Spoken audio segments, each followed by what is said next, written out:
Today I want to do a demonstration on the American bypass tool by Peterson. Here's the tool. It's sort of shaped like a golf club at the end. And it has a curve to it.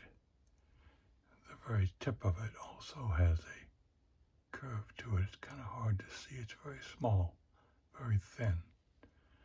And unless you're great at metal work, I don't think you'll be able to make a homemade one of these, but I'm sure somebody out there probably could. Now the new American 1100 and 700 locks, which is only can be opened using this tool. It can't open any other series of the American, just the 1100 and the 700 models. And the American Lock Company, or now it's Master Lock, has foiled the use of this tool with the addition to a wafer that they put in all their locks now. And the wafer sort of looks like this. It's a round, thin disc, solid with a cutout like a reverse D, or could be a D turned this way. And the actuator goes inside this hole, and this blocks the access of the tool. When you put this in the back of the lock, it hits that, and it can't turn the actuator. So this tool is now useless with the 1100 and 700 models, unless you take them apart and you remove this disc, this wafer. You take that out, and then it's back to normal. They didn't want to remanufacture the whole inside of the lock for this bypass. They just came up with an inexpensive way to foil the tool.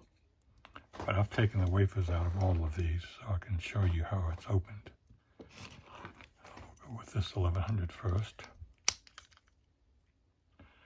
Works as usual.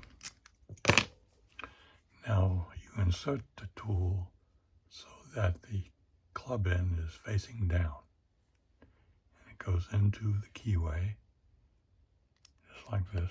You push it all the way to the back, and then you turn it clockwise, but it doesn't want to open. And then you're like, oh, it's got a wafer in it, but it doesn't have a wafer in it. You have to move this around, jiggle it basically while you're pushing hard so that it gets into the seat that's back there. And then you can turn it and it opens.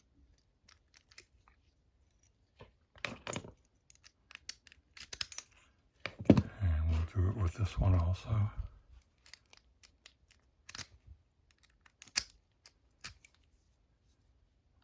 I got the wrong keys. There we go.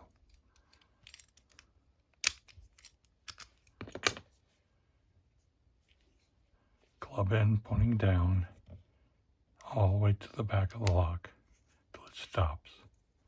And you see, this one is a lot easier. It falls into that little slot back there almost right away.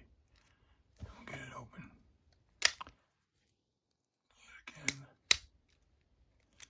And she's open. Now here is the American 700 lock.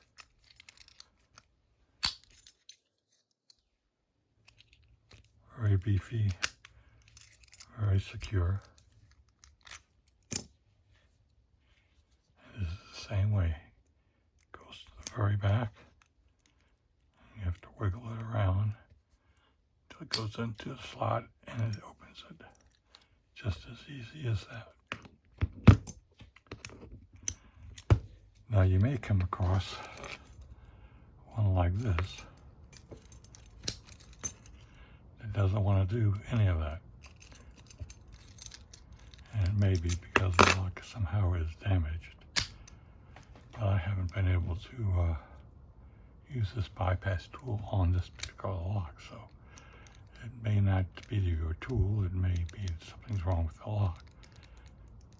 But I'm jiggling it and I'm pushing it in. I can't get it to catch in that spot. And you want to be careful because you can snap these. I have snapped a couple of these trying to force it open. If you can't force it, don't force it. If it doesn't turn easily, take the tool out and this single pin picket if you can. But most of the time, you should be able to use this tool on these locks as long as there are no wafers in there. So that's how the Peterson tool works with the American 1100 and 700 series. Thanks for watching.